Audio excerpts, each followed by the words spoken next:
పిల్లల్లో యూజువల్లీ గురక అనేది నార్మల్గా వింటర్ సీజన్లో కానీ రెయినీ సీజన్ కానీ సీజనల్ వేరియేషన్స్ తోటి కోల్డ్ కాఫ్స్ అలా అప్పర్ రెస్పిరేటరీ ఇన్ఫెక్షన్స్ వచ్చినప్పుడు కామన్గా గురక అనేది ఉంటూ ఉంటుంది.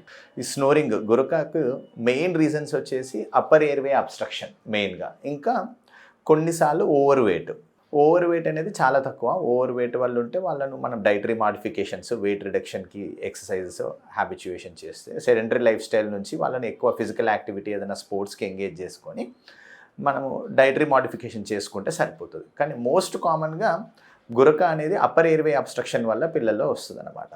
సో ఈ అప్పర్ ఎయిర్వే అబ్స్ట్రక్షన్లో మోస్ట్ కామన్ రీజన్ ఏంటంటే అడినాయిడ్ హైపర్ట్రోఫీ గురక రావడానికి.